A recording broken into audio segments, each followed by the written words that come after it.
and the other masters of the forces all returned to their respective areas of influence or completed their respective arrangements. During this period, Sulfuri devoured several planets and quickly recovered from the injuries it suffered more than 10 days ago. Then it rushed all the way to its next destination, Alliance of Patrol Envoys Headquarters, Moon Planet. Chief of the Alliance of Patrol Envoys, Long Yuan, returned to Moon Planet more than a month ago and gathered all the patrol envoys for a network meeting. Due to the network delay, the meeting lasted for an entire half a day before the general matters were finally arranged. Soon, the Alliance of Patrol Envoys special military forces were assigned to various forces to conduct inspections and garrison. It could be said that most of the forces in the entire Wanton Sea Star region had raised their alert to the highest in order to guard against Sulfuri's appearance even a second in advance. As the various forces began to make their arrangements, the masters of the various forces waited for Tianchue's summons. After that, they would use the resources of their respective forces to eliminate Sulfuri as much as possible, regardless of the cost.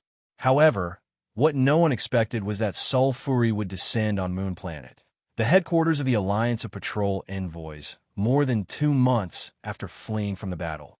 Moon Planet was a very small life planet with a diameter of less than 4,000 kilometers.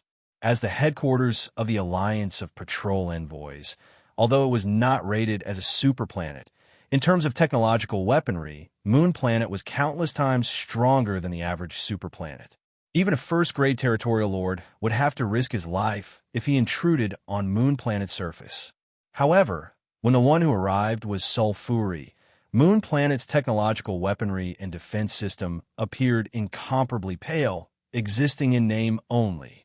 As early as when Sulfuri approached Moon Planet's atmosphere, Long Yuan received an alert notification and soon knew that Sulfuri had arrived. This made Long Yuan's face turn ghastly pale at that time, almost losing half of his soul in shock. He never imagined that Sulfuri would choose to kill his way here instead of going to so many other planets. This was simply inconceivable. Moon Planet immediately entered its strongest defense and strongest attack state, using all kinds of plasma weapons, nuclear weapons, and atomic weapons, but naturally, not a single one hit Sulfuri, much less cause any substantial damage to it. The various defensive nets were as fragile as thin paper to Sulfuri, not even slowing it down much when it flew down, and were quickly destroyed by it with a casual wave of its hand. In front of the power of a pinnacle Lord-class powerhouse, most technological powers appeared pale and powerless, and the only technology that could threaten a pinnacle Lord-class powerhouse was not in the Wanton Sea Star region. Still, the truth was that Long Yuan never thought that Moon Planet's weaponry and defenses could stop Sulfuri from devouring all life on it.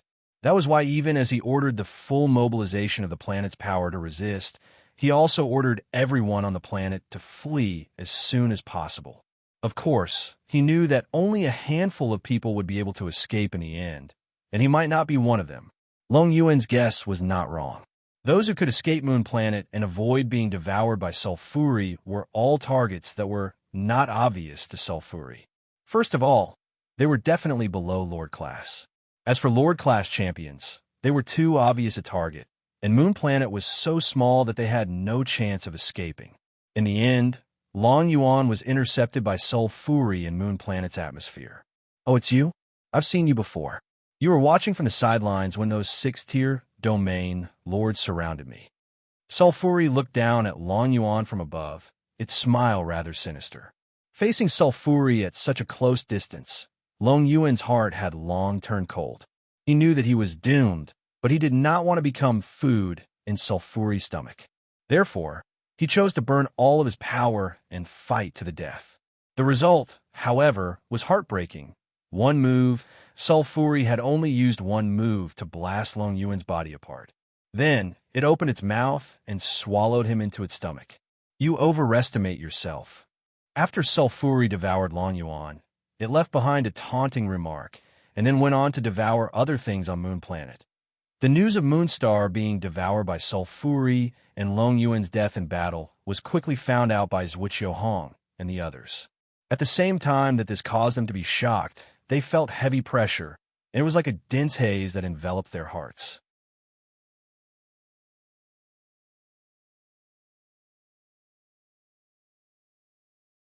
Chapter 275.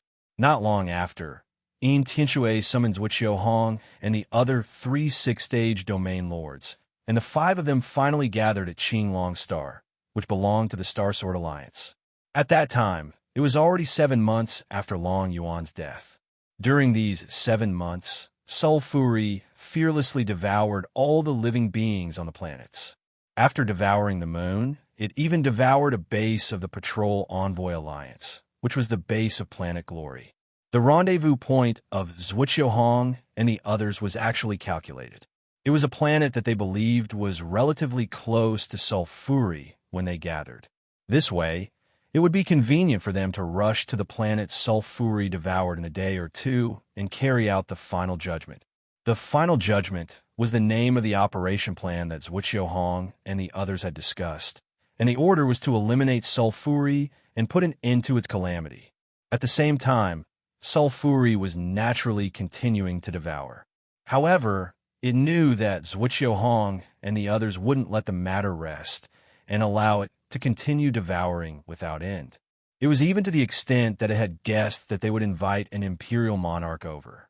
However, Sulfuri naturally knew that since there were no imperial monarchs in the unfettered Sea Star region, then even if Zhuqiu Hong and the others could find an imperial monarch to agree to help kill it, it would take a very long time before the imperial monarch could rush over. So, not only was it not afraid at all, it was instead very excited. In its home star region, there was more than one imperial monarch, and there were also many peak domain lords. There were even a few that were strong enough to threaten it on their own. This caused it to be unable to devour wantonly as openly as it was now. Now that such a good thing had happened, it had a chance of breaking through to the imperial monarch realm. At that time, Sulfuri was extremely excited just thinking about it, so it devoured even more vigorously. As for the fact that Zhuqiu Hong and the others would join forces to deal with it, Sulfuri was almost certain of this, but it wasn't afraid in the slightest. Because although its strength had recovered to its peak last time, it actually wasn't saturated.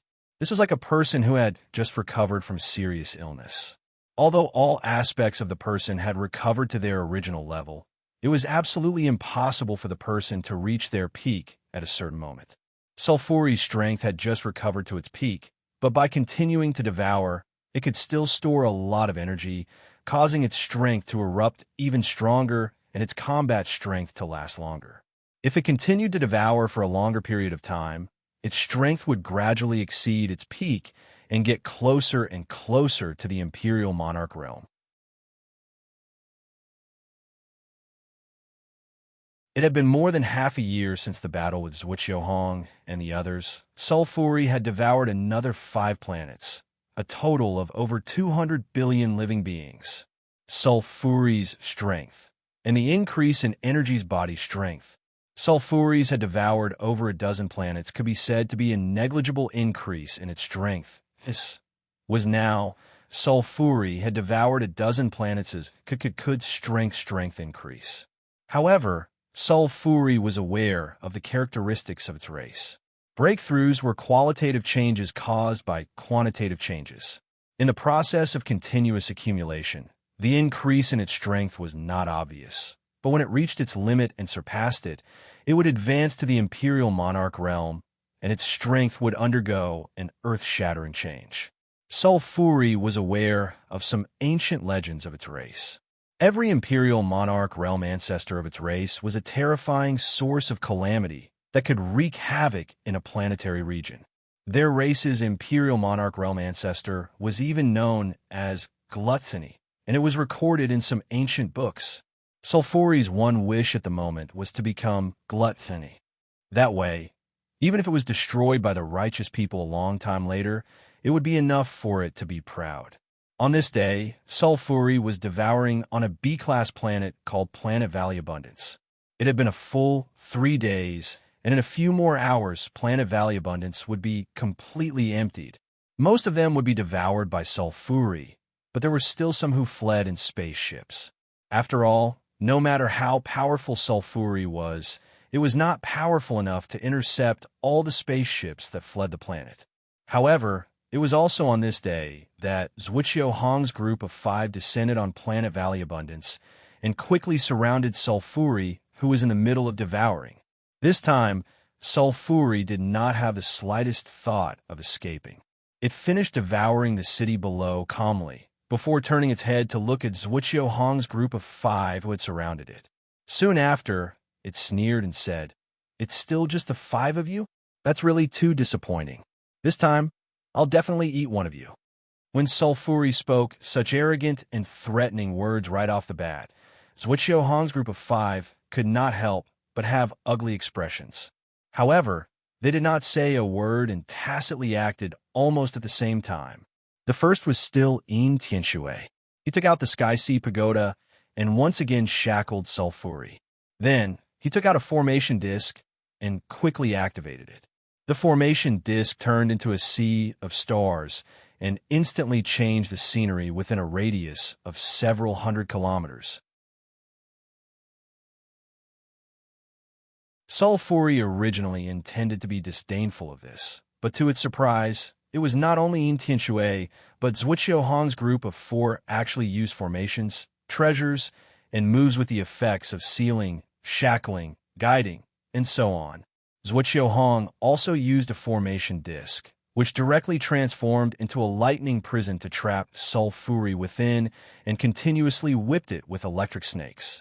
Jin Ingrong used the golden wheel to split into countless golden threads to entangle Sulfuri.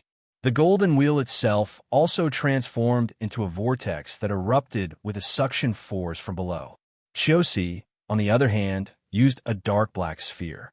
The sphere flew above Safuli's head and projected 9 strange symbols. These symbols vibrated and connected with each other, quickly forming a dusky barrier of light that completely enveloped Safuli within. In contrast, Ron's style was even more extravagant. He actually took out 4 formation discs and shot them to the east, south, west, and north, respectively.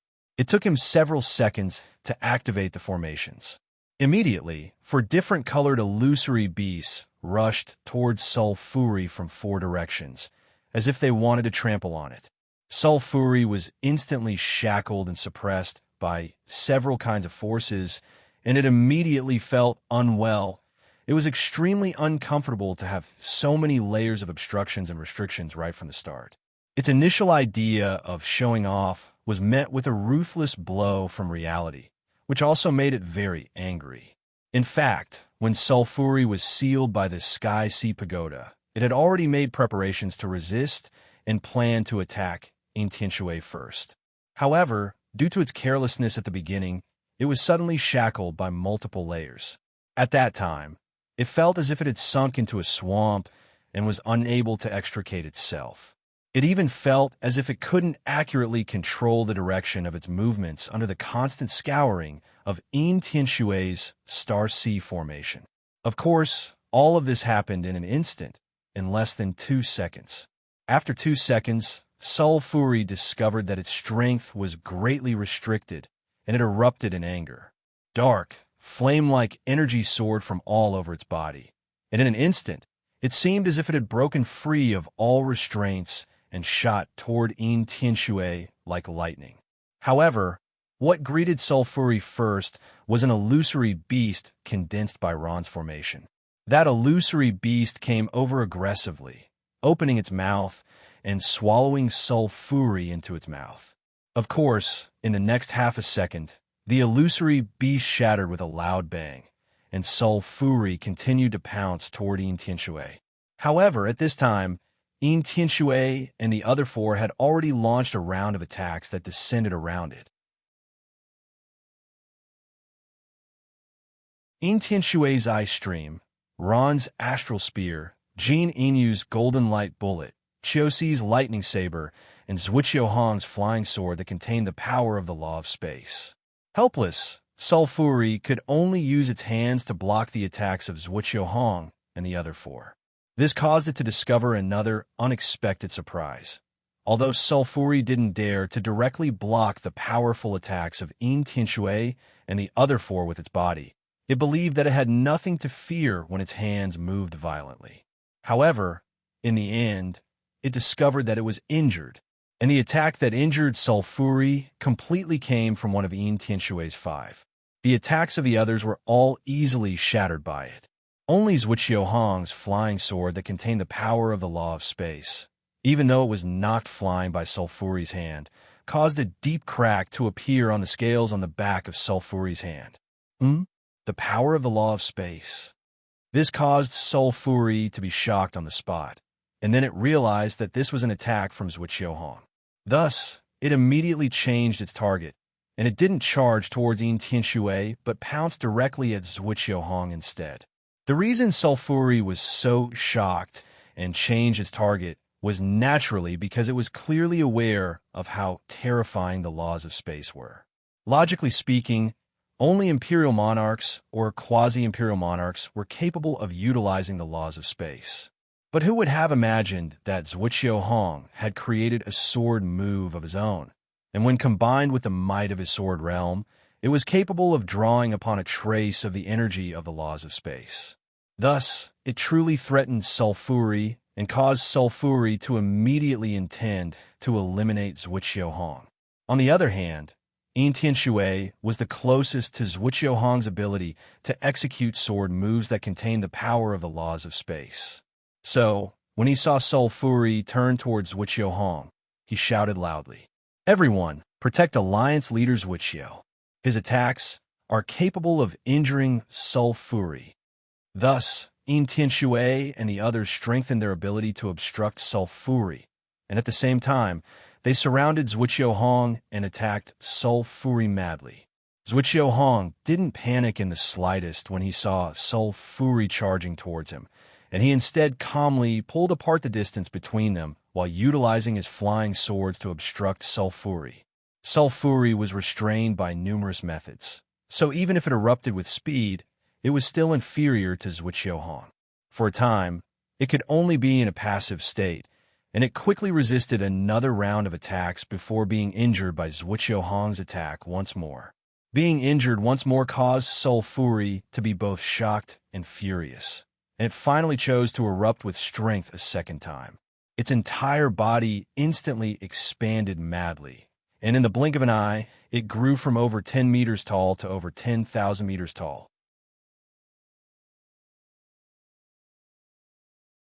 In an instant, an extremely terrifying pressure shot towards the surroundings, and it caused all the methods Zhuqiuhong and the others utilized to obstruct Sulfuri to fail. This, Sulfuri's transformation, caused everyone to be extremely shocked, because they sensed that Sulfuri's aura had become even more formidable after it transformed, and it had completely exceeded their imaginations. After it transformed, Sulfuri roared loudly, and then its hand directly tore through the layer of clouds and grabbed towards Zhuqiuhong like a bolt of lightning.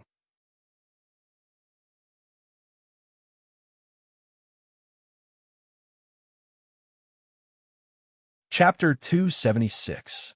Not only did all the formations that had trapped it collapse in an instant, the pressure it released even caused the five-peak feudal lords present to feel an instinctive fear.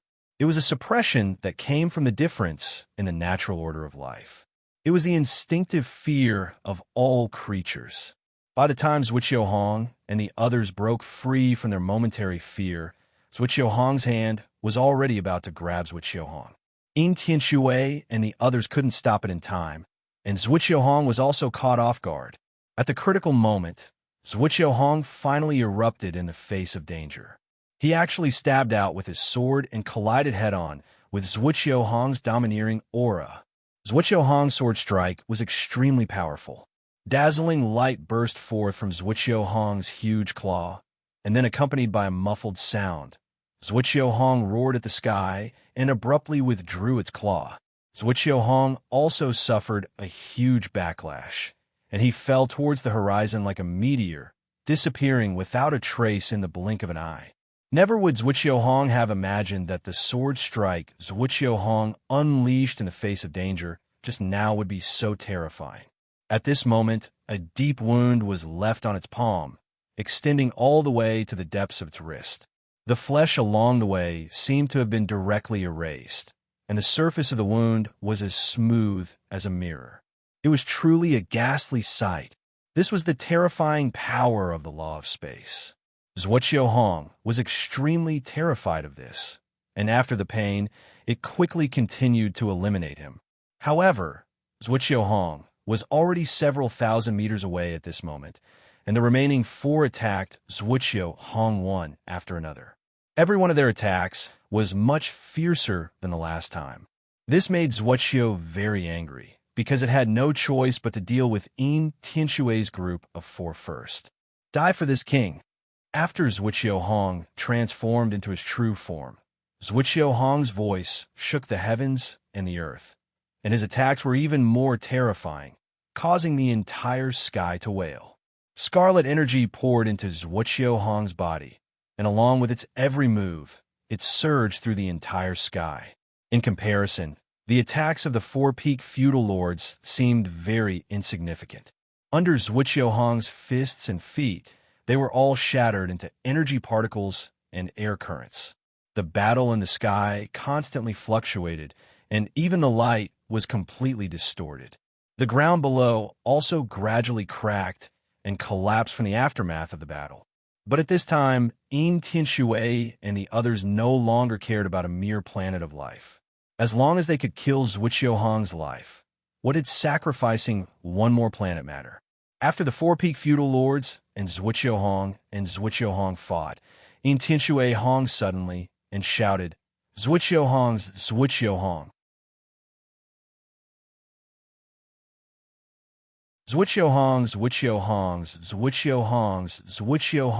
Zhuqiuhong's time, and thousands upon thousands of icy blue chains shot out from the bottom of the Sky Sea Tower, which had a diameter of several thousand meters and wrapped around Sulfuri's body. The entire tower burst forth with a substantial curtain of light that suppressed Sulfuri's body, making him feel even more pressured. Gold, silver, and the others took this opportunity to gather their strength and attack. They had practically used all of their trump cards. The terrifying attack rippled out for thousands of miles, causing the entire planet's atmosphere to tremble. Zhuqiuhong had also suffered some injuries from the head-on clash with Sulfuri, but he had already flown back to the edge of the battlefield that was 10,000 meters in diameter. Seeing that Sulfuri's movements were once again slowed down under the suppression of the Sky Sea Pagoda, everyone was crazily attacking. Suppressing his injuries, he used his ultimate flying sword skill and displayed a graceful sword strike that contained the power of the law of space.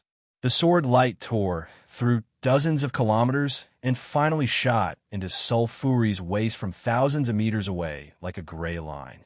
Needless to say, when the Sky Sea Pagoda revealed its true form this time, the suppression it exerted was truly too strong, and it possessed the might of an imperial monarch. Sulfuri was unable to struggle free for a time, and he could only roar madly and release his seemingly boundless strength to ceaselessly attack the chains that restrained him and the light barrier that sealed him. In the end, he was forced to endure the frenzied attacks of Zhuqiuhong and the others. However, apart from Zhuqiuhong leaving a scar on Sulfuri's body, even Yin Tianshui's attacks didn't leave any obvious injuries on Sulfuri's body. It had to be said that the strength of Sulfuri's body was truly terrifying. Of course, this didn't mean that the attacks of Yin Tianshui and the others really didn't cause any damage to Sulfuri. It was just that compared to the damage caused by Zhuqiuhong's attacks, the difference was like one was punching someone with a moderate amount of force, while the other was using a small knife to cut a large wound on someone's body. Within a few seconds, Sulfuri suffered from the frenzied attacks of Yin Tianshui and the others. Many of them were blocked by its hands, but there were still many that landed on its huge body and continuously caused damage. The continuous injuries made Sulfuri extremely angry. Under its continuous attacks, Tianshui's attacks became increasingly weaker. Soon, his face turned pale, and he raised his head to look at the sky-sea pagoda that was suppressing sulfuri with a look of horror. Rumble, accompanied by a loud, oppressive sound from the sky. The countless ice-blue chains binding sulfuri's body broke, and a light screen was swept away. Immediately after, the sky-sea pagoda trembled and rapidly shrank, flying back to Tianshui from high up in the sky. Tianshui seemed to have suffered heavy injuries because of this. His entire body trembled in midair, and his expression was unsightly to the extreme. His aura also weakened a lot. Sulfuri, who had broken free from the sky-sea pagoda, his shackles, roared like a wild beast that had been released from its cage. At the same time, it broke through the attacks of Ron and the others and pounced towards Chiosi, who was closest to it.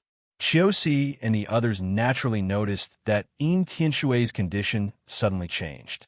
Ron and Goldsilver also rushed towards Tianshui at the first moment, fearing that Sulfuri would attack him. However, Chiosi had just moved when he discovered that Sulfuri was pouncing towards him. A terrifying pressure directly enveloped him, startling Chiosi so much that he hastily retreated and used his blade to try and stop Sulfuri from approaching.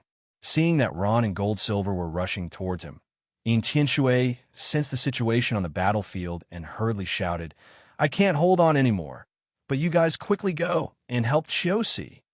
Of course, Ron and Goldsilver also noticed that Sulfuri's target wasn't Tianshui, but Chiosi, who was closest to it. Almost as soon as Tianshui spoke, they immediately changed direction and charged towards Sulfuri, intending to help Chiosi. Zhuqiuhong also flew over from afar and continued to use his flying sword technique that contained the power of the law of space, wanting to force Sulfuri to change its target to him.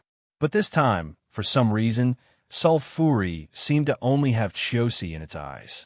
It actually ignored the attacks of Zhuqiuhong and the others from behind and directly grabbed at Chiosi with its terrifying hands. Boom, boom, puffed. The attacks of Zhuqiuhong and the others landed on Sulfuri's body, but it actually completely ignored them. At the same time, its claws collided with Chiosi, directly knocking Chiosi's blade away. That kind of unparalleled offensive power was something that could only be understood after experiencing it personally. Zhuqiuhong instantly felt a deep sense of terror at this, and he believed that Chiosi was doomed. However, Chiosi was a peak feudal lord after all, and he naturally still had some trump cards up his sleeve. Under his full strength eruption, he was able to resist several of Sulfuri's attacks. But when Zhuqiuhong and the others saw Chiosi being sent flying everywhere like a toy, they knew that he definitely wouldn't be able to hold on for long. So, they immediately continued to attack Sulfuri madly in an attempt to attack where the enemy had to save himself. But what was chilling was that Sulfuri actually still ignored the attacks of Zhuqiuhong and the others and continued to attack Chiosi madly. Oh no, Chiosi can't hold on any longer. In the distance, Tianshui couldn't help but tremble when he saw Chiosi spit out blood during one of his collisions with Sulfuri, and his figure being beaten until it was distorted. Tianshui had never imagined that they, who stood at the peak of the unfettered sea star field, would one day be beaten so miserably and without help. No. Facing Sulfuri's merciless attacks that could be fatal at any time, Chiosi also knew that he couldn't hold on any longer. The key was that no matter how hard Zhuqiuhong and the others tried, they still couldn't help him. He was now like a person on the verge of death and in despair. Everything he did was in vain. Finally, Chiosi's body exploded under another of Sulfuri's attacks. Only a small part of his body with a head remained and continued to attempt to escape. Go quickly! At this moment, Chiosi roared telepathically. His voice reverberated throughout the entire sky, and this also became his final words. The next second, Sulfuri's hand slapped Chiosi's body and directly brushed it into powder. The pirate King Chiosi had fallen just like that. Go, follow me! Qiuxi's final words roused the other four.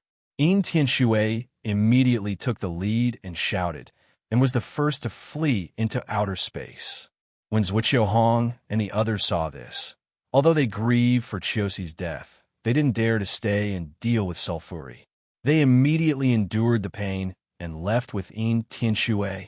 With sulfury speed, if it wanted to pursue Zhuqiuhong and the others, it could actually succeed in killing at least one of them. However, it didn't do so. There was no other reason. Sulfury had chosen to go all out just now to kill Qiuxi, but it had also suffered over a dozen attacks from Zhuqiuhong and the others. In addition to the injuries and exhaustion it had suffered from before, its current situation was very bad. Thus, it didn't dare to take the risk of pursuing them. It was afraid that Yin Tianshui and the others would turn around and fight it out, causing its main body to fall. That would be a loss that outweighed the gains. After forcing Yin Tianshui and the others to retreat, Sulfury couldn't help but laugh complacently.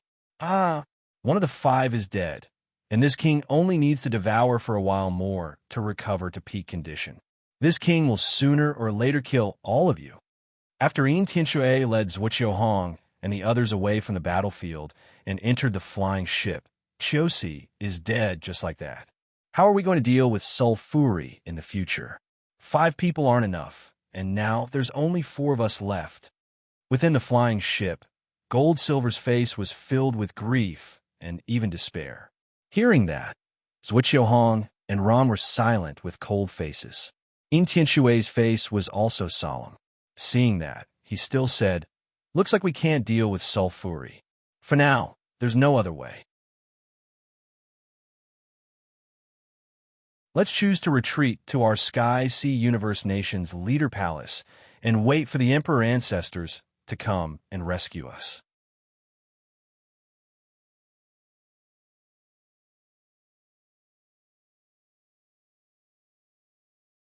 Chapter 277. Hearing this, although Zhuqiuhong and the others were unwilling, they knew that this was indeed the only way. After a brief silence, Zhuqiuhong took the lead and said, "If we retreat to your place, I still need to bring some people. Apart from the few of us, we can't let the younger generation of geniuses be lost. Of course, the king's palace can accommodate at least a few 100,000 people. Just bring whoever you want." Yin Tianshui responded.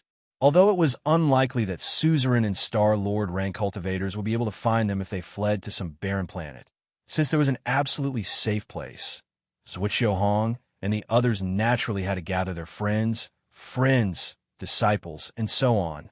However, as soon as Yin Tianshui finished speaking, Gold Silver said, "Let them come over themselves. Otherwise, it'll be too time-consuming for us to pick them up." In response, Zhuqiuhong and the others couldn't help but nod. Then, they began to contact the relevant personnel, telling them to go to the capital of the Sky Sea Cosmic Nation as soon as possible. Suzerain didn't know about this. After repelling Zhuqiuhong and the others, it had consumed a great deal of its own energy. After devouring most of the remaining creatures on planet Gufeng, it rushed to the nearest planet, intending to recover its peak strength through devouring for a while. Star Sword Continent. Zhou Jie was rather shocked when he received Zhuqiuhong's message, because Zhuqiuhong told him the reason for retreating to the Sky Sea Cosmic Nation. The 5 of them joined forces to fight Suzerain, but in the end, they were defeated and returned. Even the pirate king Qiuxi died because of this. Suzerain was unstoppable, so they could only choose to retreat. Master and the other 4 weren't a match for Suzerain even when they joined forces. This monster has become so strong. Zhou Jie recalled the first time he met Suzerain. It was just a Star-Lord rank life form that even he couldn't defeat.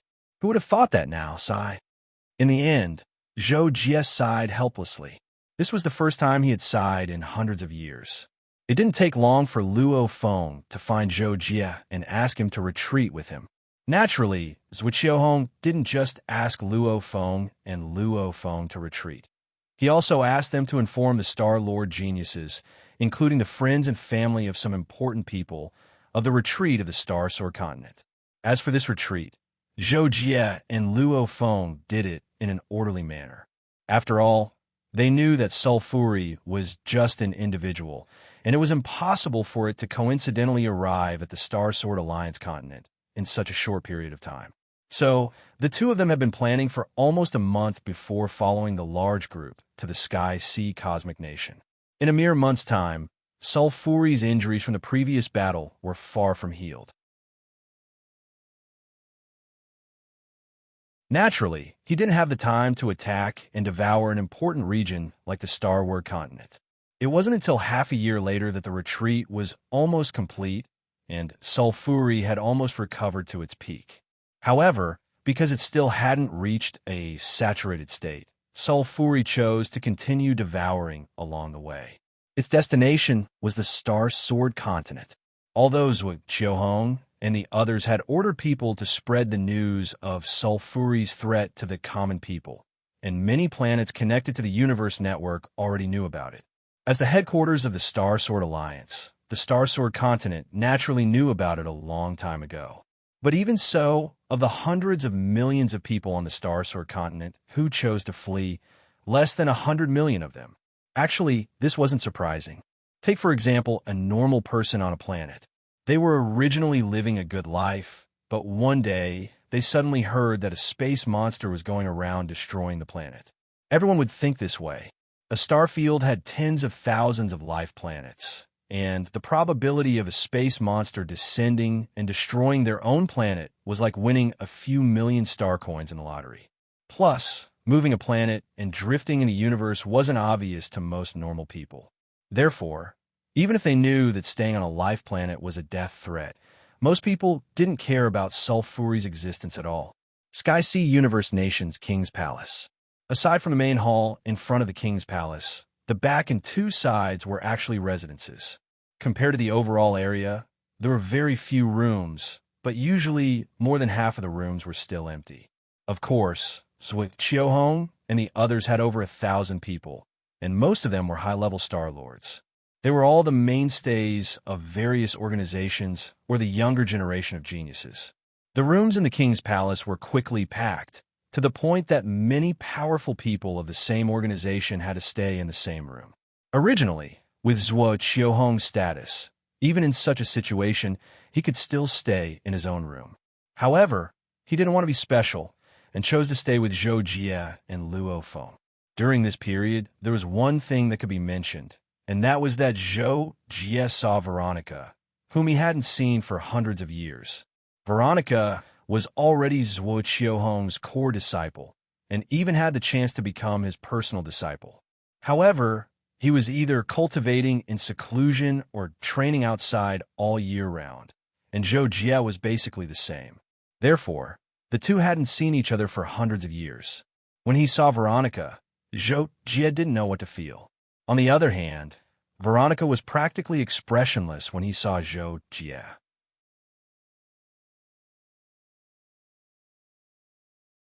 The two of them didn't say a word, but Zhou Jie could tell from Veronica's tightly pursed lips that Veronica had suffered a blow or perhaps felt displeased in his heart. After all, Veronica had once wanted to surpass Zhou Jie. However, in the end, Zhou Jie was already a 4th-level domain lord expert, and he was even a 9-star lord. Even if this cultivation speed wasn't inferior to Luo Feng's at all, it wasn't strange that Veronica felt this way when compared to Zhou Jie. Zhou Jie had stayed in the ruler's palace for quite a few days now, and he'd learned about the current situation from Zhuo Chiohong a long time ago. Besides staying in the ruler's palace and allowing Sulfuri to do as it pleased, they could only put an end to this calamity when the imperial monarchs of the Wanhai Star region returned. At least, that was how it seemed for now. During these days of helplessness, Zhou Jie felt uncomfortable in his heart every time he thought about how countless living beings were being devoured by Sulfuri. Perhaps this was related to the fact that he was the first person to encounter Sulfuri. This caused Zhou Jie to constantly feel that Sulfuri's calamity in the entire Wanhai Star region was related to him. This also caused Zhou Jie to have a strong desire to annihilate Sulfuri. But these thoughts were just thoughts. Zhou Jie knew that this was impossible. Even though his strength far exceeded what it seemed on the surface, He was only a 4th-level domain lord after all. There was quite a large gap between him and Zhuo or even Jin. Not to mention going up against Sulfuri, he was absolutely not even enough to fill the gaps between Sulfuri's teeth. It couldn't be helped. After experiencing a few days of worry, Zhou Jie still informed Luo Feng before sneaking into a corner of the ruler's palace and entering the realm of the 6 paths. On the other side, Sulfuri descended to Starward Continent after almost half a year, and it very cleverly rushed directly towards the Starsword Palace. But when Sulfuri arrived at the Starward Palace, it noticed that it was practically empty, so it could only let out a cold snort. After completely destroying the Starsword Palace, it started to wantonly devour everything on Starsword Continent. Starsword Continent was so vast, and there were so many living things that Sulfuri had to devour for half a year before it stopped devouring with waning interest. It was only then that Sulfuri realized that devouring too much in one go was a bit too much for it to handle. It still needed to digest, and that would be more helpful in increasing its strength. After it stopped devouring, Sulfuri planned to find Zhuo and the others and exact its revenge. For this, Sulfuri used its brain and began to personally search for information on the internet. Finally, not long after, it found out that Zhuo and the others were heading towards Sky-Sea Cosmic Nation's ruler's palace to meet up. So that means that all the fat ones are there, but Sky-Sea Cosmic Nation has actually been passed down for over 1,000,000 years. Looks like it won't be easy. But as long as there aren't any Emperor-level powerhouses, what does this king have to fear? After Sulfuri heard this news, it pondered for a while, and finally decided to immediately set off for Sky-Sea Cosmic Nation. Speaking of which, when Sulfuri arrived at Sky-Sea Cosmic Nation, it was already 3 years later. This was mainly because with its identity, it couldn't use a spaceship to make an interstellar teleportation array. The spaceship it used was also ordinary, so its speed was too slow. Zhou Jie was training in the realm of 6 paths. Every half a year or so, he would come out to get news about Sulfuri. When they first found out that Starward Continent had been devoured by Sulfuri, Zhuo, Luo Feng, and Zhou Jie all felt very uncomfortable. Even though they had long expected this day to come, it was just that this day had come too early, making it even harder for them to accept. When Sulfuri arrived at Sky-Sea Cosmic Nation's capital, Zhou Jie was still training in the realm of 6 paths. Tianshui immediately found out about Sulfuri's arrival through the array, and quickly notified everyone in the ruler's palace. As for Sulfuri, the majority of the people in the ruler's palace hadn't seen it with their own eyes, or even through images. Therefore, when they learned of Sulfuri's arrival, almost everyone gathered in the ruler's palace. Tianshui had already used a glowing crystal ball to project Sulfuri's figure flying in the Sky-Sea Cosmic Nation's capital. Sulfuri maintained its 10,000-meter-tall body, strolling in the sky above the Sky-Sea Cosmic Nation's capital city, stepping on the sky with rumbling sounds. Many high-level Star Lords saw Sulfuri's appearance in the projection, and their faces were filled with fear. They finally understood why Tianshui and the others couldn't deal with Sulfuri even when they worked together. With Sulfuri's current strength, he could see through many of the hidden arrays in the Sky-Sea Cosmic Nation's capital, but he knew that those arrays were useless to him, so he didn't pay any attention to them. Instead, he headed straight for the ruler's palace in the center of the Sky-Sea Cosmic Nation's capital city. I'd like to see if this place you're hiding in is really a turtle shell. Sulfuri finally saw the ruler's palace in the distance, and couldn't help but reveal a sinister smile as he thought to himself, "You're tuning in to the Warrior Lore YouTube channel. Don't forget to subscribe and join us on this journey to catch the most captivating stories."